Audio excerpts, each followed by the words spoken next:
I'm just going to show you today how to sew a piece of fabric to another piece of fabric in case on your decorations you want to have a little decorative area. Before you sew, you need to make sure that you've pinned correctly your fabric so that it doesn't move when you're sewing. These are my choice of pins. They're all different sort of shapes. I'm just going to use one of those for now.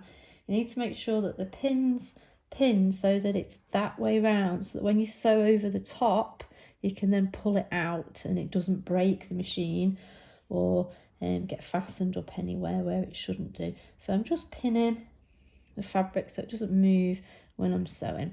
Just going to move that out of the way a sec. So I'll come back to the sewing machine. Again, make sure your foot's up. We're using the lever, so you press the foot's up. You place your fabric in place there, making sure that that doesn't catch down. And then you go over the top again, pressing down. We're not going on a big race. Going over there. So as you see, as you go over the top of the pin, you can take it out, place it back where it came from so it's not in your way. Now to turn a corner, you need to make sure that your needle is in your fabric. And if it's not, you just go back to the side bit here and manually make sure your needle's in the side.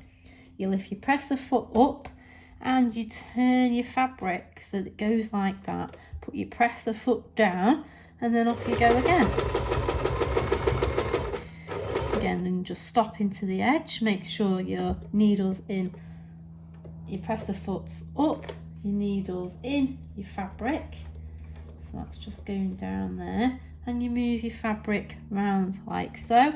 Press the foot down and then off you go again. Go over the pin and stopping just before the end. Again, taking your pins out, putting them back in place, lifting your foot up, making sure your needle is down in the fabric, and then turning your fabric.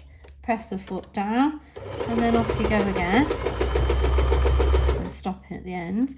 Now to finish that off so that it's nice and neat, you can go back to the reverse stitch. There should be a little tab somewhere on your sewing machine. It might look like this, it might look slightly different, but again, pressing on the accelerator, if you will, pressing that down so that your needle goes backwards and it's finished off so that your work doesn't come unthreaded later.